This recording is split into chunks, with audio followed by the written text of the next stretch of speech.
হিমাদ্রিমা, ওঠো মা, আজকে ঈদ। আজকে সত্যি ঈদ? হ্যাঁ মা। আমি সবুজ জামাটা পরবো।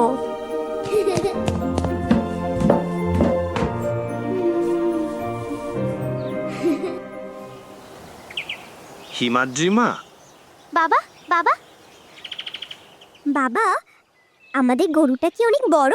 হ্যাঁ বড় তো বটেই। তাহলে আমাদের কোরবানিটাও কি অনেক বড় হবে?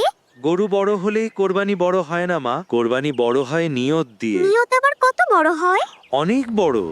অনেক বছর আগে হজরত ইব্রাহিম আলাইহিসসালামের ঈমানের পরীক্ষা নিলেন আল্লাহ। সবচেয়ে প্রিয় জিনিসকে আল্লাহর জন্য কোরবানি করতে বলা হলো।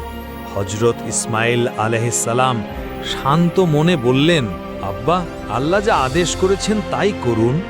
আর সেদিন থেকেই মানুষ শিখল, কোরবানি মানে শুধু পশু নয়, কোরবানি মানে লোভ, লালসা, হিংসা আর অহংকার ত্যাগ করা। তাহলে কোরবানি মানে শুধু গরু না? কোরবানি মানে অহংকার আর লোভ ত্যাগ করে ভালো হওয়া। আর মাংস? মাংসও মানুষের উপকারের জন্য। পরিবার পাবে, আত্মীয় বন্ধুরা পাবে, আর দরিদ্র মানুষও পাবে।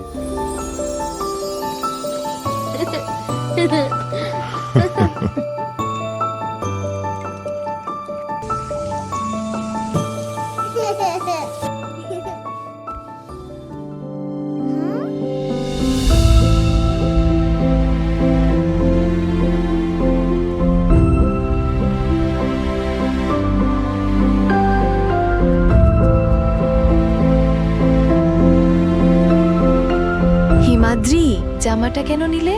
মা, আমার তো একটা জামা পরা আছে, কিন্তু ওর তো একটাও নতুন জামা নেই। তুমি এটা পরবে? আজ তো ঈদ। এখন তোমারও ঈদ। ইয়ে!